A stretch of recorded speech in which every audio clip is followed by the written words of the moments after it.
All right, welcome to I'm Loving Life podcast. I am here with Tim, but we have a very special guest, Cale. Golly. We practice. I know. So it's okay. But reality is he is a stud from Edmond, Oklahoma. That's awesome. Welcome. Well, thank you very much. Oh, I'm glad to be here. It's just Edmond, Oklahoma, the best place on earth. Were you originally from here, born and raised? So I was actually born in Tulsa, but about a year and a half into my young life, we moved here to Edmond. Yeah. And for my dad's job, he's oil and gas, I've been here ever since. So he's I'm. This is all new. We're working this thing together, but reality is you're a roofer slash HR. Slash pitching lessons. So we just kind of. That's not your passion, or is it your passion now? Yeah, my passion is to help people. Right. That's my biggest thing. And, it's like me with roofers, you have a bunch of scammy people out there. So I'm like, hey, I want to be the honest person. With HR stuff, I'm like, sweet, I can help companies out. And then with my pitching lessons that I get to give, it's like, hey, I get to help. I get to invest in this young kid, and hopefully they, learn something from me, maybe get a college scholarship. Like I would just be along for the ride. And to be honest, like you went to the Yankees, round 13 draft pick, right? Yes, 2013, That's round crazy. 13. Yeah. That's unbelievable. And to be in here in Oklahoma, that's even better. Just represent. Puts you in the top 1% of Edmondites, right? Like, at least. I don't know. I mean, there's some like the funny thing is like you don't think about professional baseball and then Oklahoma, Right? But then if you don't realize, it's like JT Realmuto went to Carl Albert High School. He's probably the best catcher in the major leagues right now. John Gray, he went to Chandler. He just signed a 4-year, $56 million contract with the Rangers. Golly. Andrew Heaney with the Rangers, he's about to come up on 10 years in the major leagues where that pension's very nice. Yeah. Not like my league pension. But on the big thing is like, talk about like you had to practice so hard to get to that and understand the loyalty to that sport, and then you can bring that into what you do now. Because like you said, you want to help the kids, Yes. but reality is what that work you have to do to make sure that you stay relevant or whatever. That's really inspiring. Like I was shocked when we got you to come in. I was like, no way. Yeah. Like this is big time. So thank you for coming. But Absolutely. how was that experience? Let's talk about your work, and then we can go back when you were a kid and how you brought yourself back. Yeah. So right now as an HR, what kind of companies are you looking for? What kind of things are you like? You just mom and pops, like $50 million business? Which way are you looking at? We go to the small businesses because it's just, you have the Paycoms of the world and all that stuff. And they handle all the big stuff. It's like, cool. I want to help that mom and pop shop because I want to see you grow. So what's the name of the company? Sorry. It is called Amera Resource Group. Okay. Yeah. We handle, everything from payroll, workers' comp, to overall liability, staff leasing, everything like that. But the cool part is, with all the small business, sometimes like you got the mom and the dad, well, they're trying to run the business plus do this. Well, now I'm doing payroll on a Saturday when I should be, trying to hang out with my kids, go to this game. So like, that's where I feel, led to be like, sweet, I can help you out. Yeah. And that makes me feel really good. Or being able to keep up and be compliant with all the legal stuff. Right? Exactly. Oh yeah, because it's changing all the time with different taxes and everything like that, and it's not fun. No. So I don't do any of that. Just to let you know, I take care of the guys, and I put that on my sister's shoulders. Yeah. But we definitely need to figure out another option. Maybe we can look at it. But reality is to be able to help those businesses. How long have you done it? What kind of experience have you done with it? So people, if they're looking, they can actually reach out to you. I'm fresh in it, but the company's been around for 42 years. Been a family-owned business. I'm fresh into it just because I saw the benefits of it. Where it's like our motto is people helping people. So I was like, sold. I'm done. That's easy enough. But no, the company's been around for 42 years. In Oklahoma, or yes, in Oklahoma. worldwide? Yeah, but we can go nationwide. Our workers' comp policy and all that stuff. All the legality type stuff, it goes nationwide. But my main focus is like, okay, Oklahoma. That's my main focus because I want to help people around here. But 42 years, still growing strong, and I feel like we're going to be around for another 42. Yeah, and I mean, you're not that old. No, I am 31, going to be 32 in And you have 32 in June. one kid? 2 kids. So I've got Collier. He is 2.5 years old. And I've got Cameron. He's 3 months old as of yesterday. Congratulations. Thank you. Yeah. So going into that business, is that HR business kind of? I know you do roofing on the side, or is that? Roofing's my main thing with this HR stuff, Okay. as well. Then plus my pitching lessons. So yeah, we're a little busy. Man, he's everywhere. You stay up here in Edmond with the pitching lessons, or Yeah. So I was really thankful. My in-laws have a barn that I turned into the bullpen barn.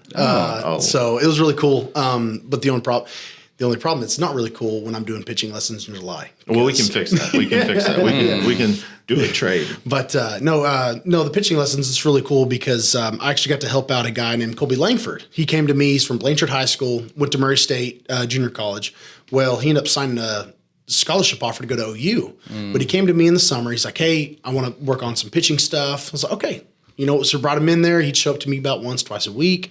He drove all the way from Blanchard to Jones, Oklahoma. That's commitment. Yeah. Yeah. And so that's why I was just like, you're committed to me. I'm going to commit to you. Right. Well, then I started crying whenever he texted me saying he just got drafted by the Houston Astros and he was not going to go to OU. Man, He was going to go to the Astros. So, I was like, that's huge. Oh, I was jacked up because the pitching lessons make some money off of it.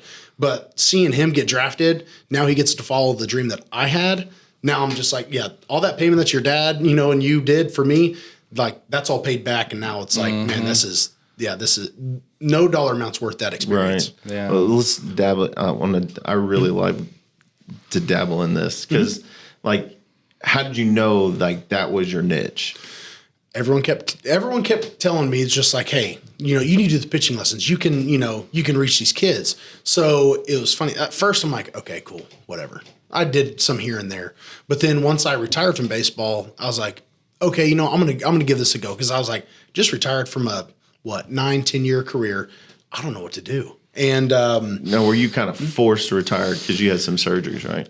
no, honestly, I mean, I probably had a few offers out there, but right when I saw my first kid come out, I'm like, you know what? There's other things bigger than baseball, and so that's why I was like, you know what?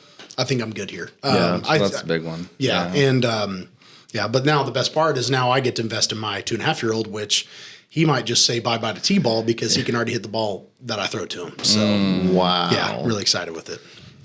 So has he already tried to poach you for the softball team on Friday?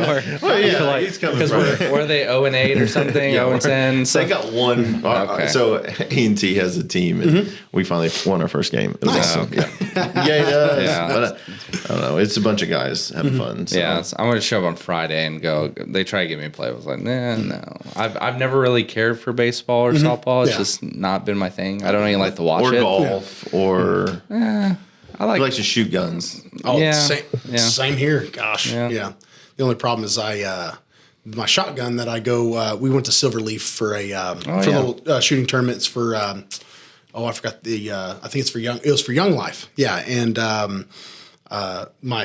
this Savage 12 gauge from. I mean, it's my grandpa's from 1950s, 60s. Yeah. And it left me the biggest bruise here for a week or two. Right. I was just like, yep. Did it have the metal butt plate on it? Yeah, and I was just like, you know what? I have not shot guns in a while. Like I used to all the time, but then I was just, kids and getting older and all stuff. But it's like, holy cow! I forgot the old shotguns. But has Casey taken you out to the place out in Kingfisher? the Cedar Gate? No, that is like my main goal. It's like I heard He goes Cedar all Gate the time now, Yeah, so must be he should nice. take you. Yeah, It is. Yeah. Gosh, really nice. It's just got a club membership there or something. He does now. Oh, yeah. shocker! Yeah. Goodness. Yeah. No, he does. He told me he did. So. Well, see, I just need to go to Kingfisher to Cedar Gate, and then I'm just going to go over to Ishans in Okarche. Yeah.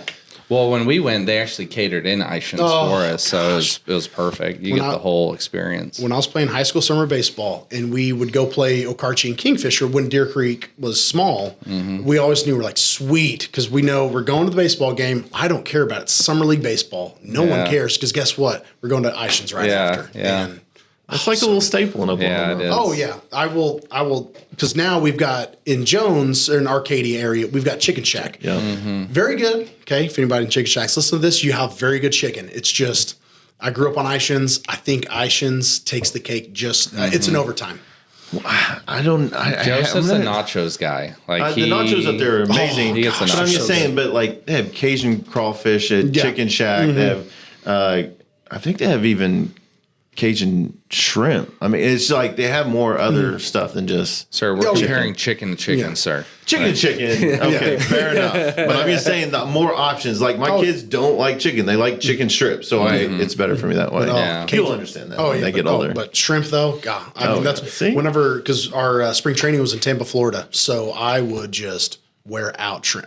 Because shrimp here in Oklahoma, it's like kind of hit or miss. Right. You go down there, and it's like, oh, that shrimp literally came off the boat an hour ago. I'm gonna have me 5 pounds. Yeah. What was and when you were playing baseball, what was your favorite city? Or I don't know if you jumped around a lot to different ones, but I mean every city. So Charleston, South Carolina, to this day, probably my favorite city. Really? Oh, it's just gorgeous there. Now, the weather there in June, good luck. It's miserable. It's so humid there. But just because I'm a big history buff. So, I mean, just seeing where you have the battery row. I think that's what it's called. It's like, I think it was like during the American Revolution where, I mean, literally you had the cannon sitting right there. You also, they have this little park bench where George Washington sat. So it's really cool. But another place in July, Portland, Maine. Okay. Because that was by far the best because, you're down in the South, it's hot, and you're like, oh, Portland, Maine in July, 75. Really? Oh, that's a great place then. It's perfect. Well, then the best part, too, is you try and order lobster here in Oklahoma. Here's a $50 tab for a bit of lobster tail. Portland Lobster Company. We'd go there. I'd burn through my meal money so fast because I'd go there. I'd get 2 lobster rolls and like some clam chowder because you would literally see the boat bringing the lobster off there. $20. It's just and it was so lathered in butter. It's so like it reminds me of that one commercial where the dude slaps the macaroni. You remember that? Which one is that? You never see like it was some microwave meal. And they're like, "You've been bad," and then it hits it. No, I missed that one. You haven't seen that commercial? It must have been in the Philippines. No, that was here, sir. Like it was one of those main brands that they do the Lunchable, like whatever the microwave stuff. You guys haven't seen that? We'll post that. It's one of the There's most no memorable. way. Can we play that commercial during that clip, please? Like, At least you'll have some reference. Yeah, it is awesome. It's brilliant. So when you were playing baseball, the whole drafting process, people, I'm going to ask you a couple of questions. This is very inspiring to me. Like, is it like they show on TV? How is that experience like? Or is it very overwhelming? I mean, for kids that are going through that, what's a good thing to think about or helpful for those kids that are, I mean, now that I know, a lot of Oklahoma people are going through it. So how could you help them go through that process? It's the social media day, or like, I guess the social media day and age now where it's just like, you're posting all your stuff, because that will kind of get your eyes seen or get, eyes on you. And then now you can get scouts to come see you. So, I mean, that's the one good thing about social media, all the other stuff on social media. It's not very fun, but like seeing a kid where he's posting this stuff because he wants to go play college. He wants to go chase his dream. Like, sweet, because you'll have these scouts, they'll kind of see it and they're like, whoa, like this kid, he throws pretty hard. I may go watch him. Like I was actually, crazy story. I was actually cut from the University of Oklahoma baseball program. Basically was told I wasn't very good. I ended up going to Kelowna, British Columbia for summer ball. I already signed a contract there. So I was like, I'm going to go there. And I actually went there and pitched well in front of a few scouts. They were just kind of looking at the summer league. And then I go to Oklahoma Christian for 1 year. Well, then my first game in the fall, I see there's 5, 6, 7 scouts there. I was like, where do these guys come from? And then my head coach at Oklahoma Christian, he's like, well, like, I guess you were doing something right in the summer league because all these guys were, hunting you down. Yeah, and hunting me down. They're like, why did he get let go from OU? Yeah. So, it's just, right. And I've got no, animosity towards the University of Oklahoma because, well, I'll be there in the fall at every football game. Right. Yeah. But just, I don't know, just some stuff happened. And, I thought he was about to say go Pokes. Like, I know. No, don't say that. This is why. So my cousin Cale ended up walking on at OU, right, from Weatherford. And he walked on there, and he was there for a semester, never played, nothing like that. And after like he left that to go play, what's the Weatherford College? SWASU. The focus is you. Okay, so he went to go play college ball there, and since then my cousins are all like, OSU fans. Yeah. And they were diehard OU fans before that. But once that happened to their son, they were like, nope. No. Yeah. Well, it's funny you say it because like literally I had my uncle, he played football at Oklahoma State. His daughter was an athletic trainer at Oklahoma State.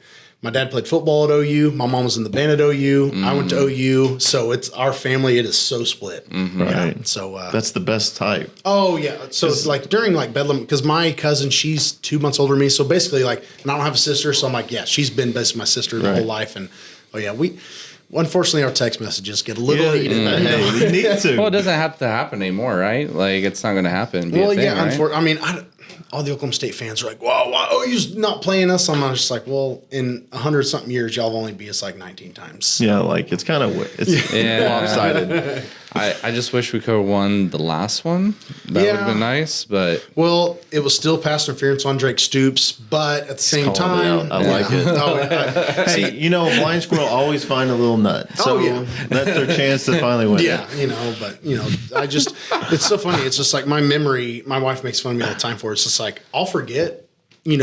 What I put my kid in, like what I dressed him in as. But then I'll be like, hey, okay, this day in June of 2009, I was at this place and did this. So, yeah. That's very awesome. Weird memory. Mm-hmm. So this is crazy. So as a pitcher and you see the stuff that's coming out, like these pitchers using the sticky stuff on their mitt and stuff like that. Is that pine tar? Guilty. Or something? Is it pine tar? What is it? So there's different stuff. So there's pine tar. That's what I used. Okay. But I was also very smart with it. You have these guys where, you can see it on their fingers. They're lathering it up. Me, because I'm under the impression, like I'm not trying to toot my own horn. I threw very hard.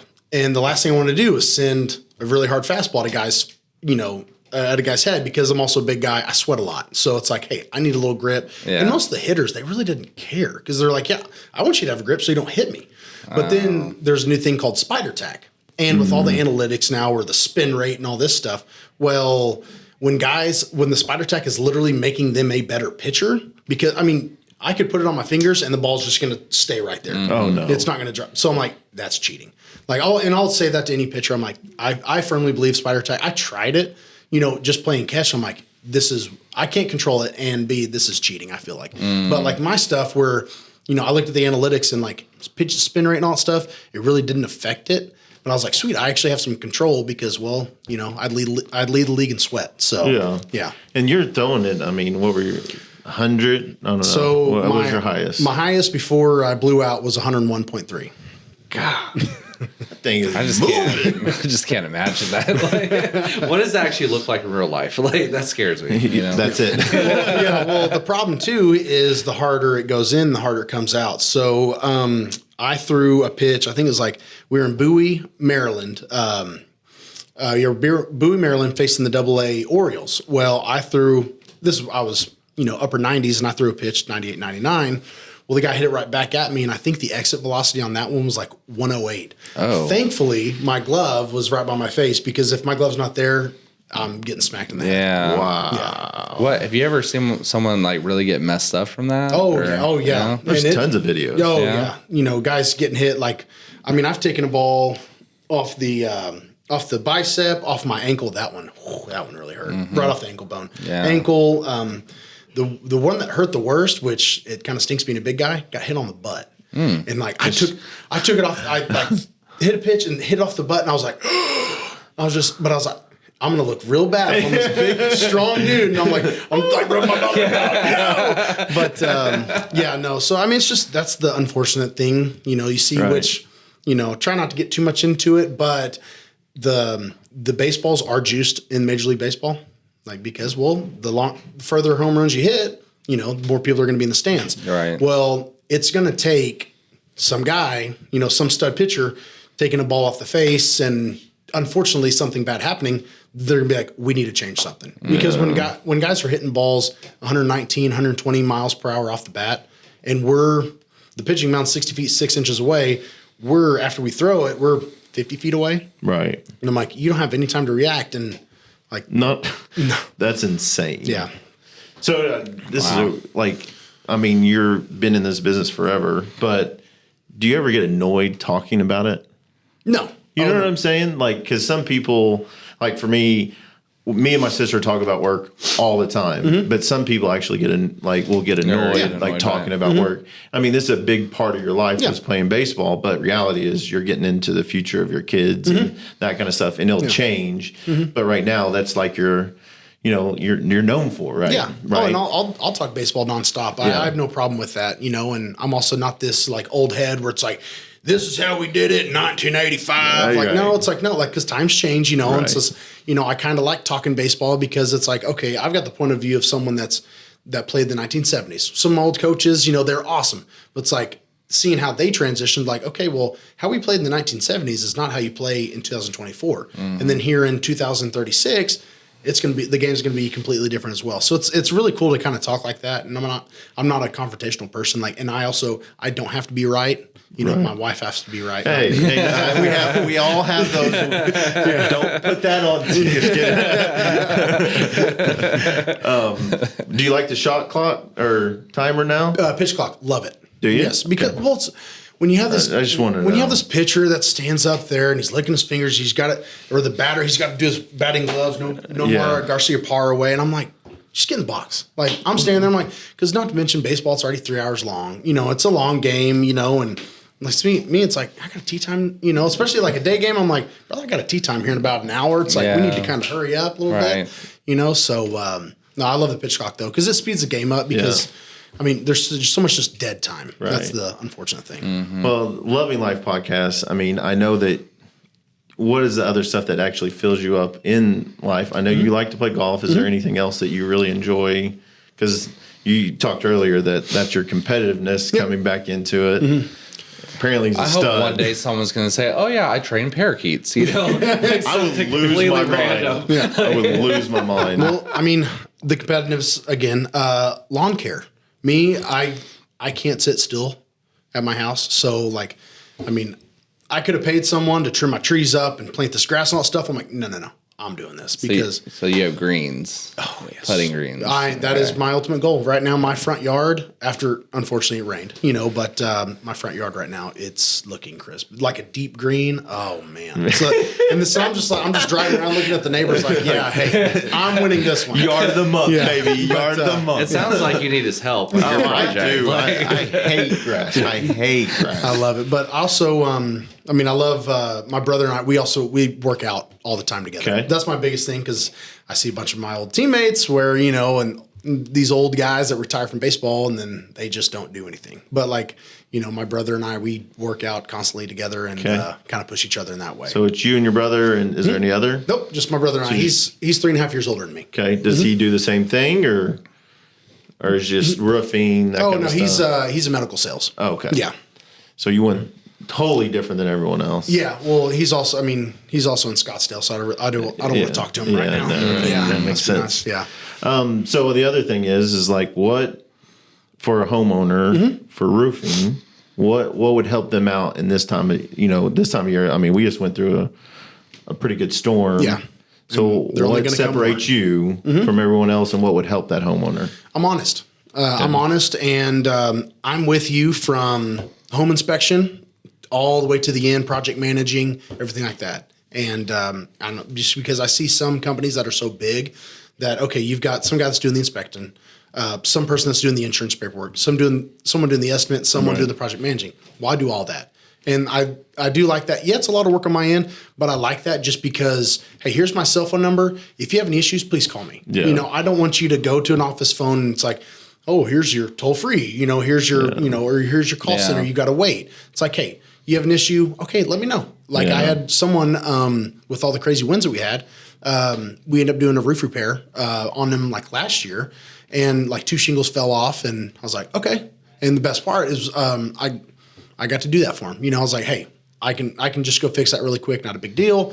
You know what? Hey, thank you. Just being honesty, and I don't know. I see in the business world too, money chasers, and it's like me. It's like, I don't know. My dad, I mean, he's been in the oil and gas business for 40 something years. And to this day, I mean, I'll toot his own horn because he won't say it, but humbly, he is probably one of the best landman in this whole region. Awesome. Yes. And he said, he goes, yeah, you can chase money all you want to. Eventually, it's going to bite you back in the butt. Right. He goes, but if you're honest with people and do good work for people, you will be rewarded. It'll be go tenfold. Exactly. Yeah. So that's why I just try and just invest in people. Right. So no power of attorney release forms, anything like that, right? Okay. All right. Cool. Great. Like, I heard that someone tell me about that, I think last week, and that just blew my mind. You know, I was like, what is happening? You know? Well, the only reason, like the other big thing for the roofing side is like all these out of state things. He's probably done 100 memes in the last couple days. Those memes are fantastic. Listen, I wasn't going to do it, but Tristan Molstrom, he pushed me to it. So I had to. I just had to go out there and do it. So yeah, that's like, I love doing that because I'm putting my son to bed, right? And he's quiet and I'm just making memes. Here we go. Let's go. It's so funny. Like I just see all those memes, but the funny thing is like you're making fun of it, but at the same time, it's true. 100%. You see those guys that like, there'll be those out-of-state companies. They'll just come in, they'll sell that roof, and they're gone. And now it's just a waiting game to see. Now it's a waiting game to like you're calling these people. It's like, hey, I'm local. Hey, here's my cell phone. Like if you have an issue, like please call me. Because I want to do right. But like you see these out-of-state people coming in all the time, and it's just you're like that's how the roofing people get the bad name because you have they're just chasing that dollar bill. And it's harder, especially like older people, which are not very good with these things, right? Yeah. So these older people are, I'm not saying taking advantage of, but it's we're doing your neighbors, so we should do all of them. And they're like, no. Need to find someone local. Yeah. When I was in Bible college, I had a couple buddies that ended up like working for a roofing company, but all they're doing is door knocking, right? And trying to book inspections, But they were told, if you get on the roof, tell them there's hail damage and have them sign this form. And to me, I didn't know anything back then. I was like, that sounds crazy to me. Like, why would you do that? You know? Because you're basically like forcing them to, like, you're basically forcing them to do something. And that's something we don't make them sign a contract, anything like that. Like, I inspected a house in Choctaw the other day, and the, and I was like, there's hail damage, hey, here's my card, let me know. I can walk you through the insurance, all that stuff, just because I want to be transparent and just, kind of help people out. Yeah. I mean, it's such and I feel sorry for roofers because that name gets hit so bad. And then on top of that, there's so many. Yeah. Oh, and to separate yourself is very hard for a lot of reasons. But if you have a good person like yourself to be able to present it to someone and they can trust, but man, some people are just salesmen. Some people are just freaking salesmen, and they suck because they're out of state. Yeah. And it just, what I hear that you're doing is being honest and making sure that customer is satisfied. So that's awesome because that's a big task from going to A to Z, and know that you're, that could be 3 months. Oh yeah, before you even get a paycheck. Yeah, unfortunately, because insurance right now, it's very. Not trying to badmouth insurance here, but it's. You can.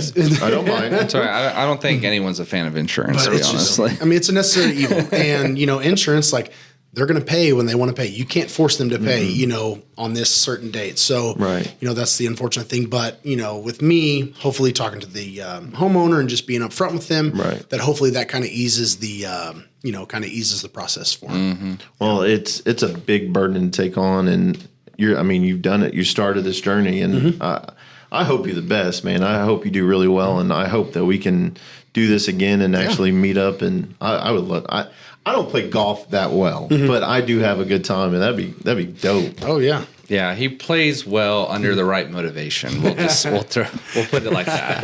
No, I used to somebody tell me I can't do it, and then I'm like, all right. I'm the exact same person. There's just like, I don't think you can do that too. Watch me. Well, I might as well go big or go home. It's not like I'm winning a championship here. I'll go for the fences. Yeah. So well, I say that because when we went out to Cedar Gate for the first time, I smoked Joseph when it came to skeet shooting. The second time though, we were a tie. Ooh. Like, and he doubled his numbers, right? So because I never knew what I was doing in the beginning, and then I was like, all right, I can put this thing. The moral of the story is don't play this man. Like, no, you can play me. It's just if there's something on the line, it's don't egg him on. Don't try to bait him. Nothing like that. You will lose. That's what it is. And golf is a whole other animal. Yeah. But at the end of the day, loving life. Thank you so much for coming. This is amazing. Like. I think you made me better just being here, so that's awesome, man. That's what I was trying to be. Invest in other people, and good will come to you. Awesome, man. Absolutely. Thank you again. Thank you. Thank you. Absolutely.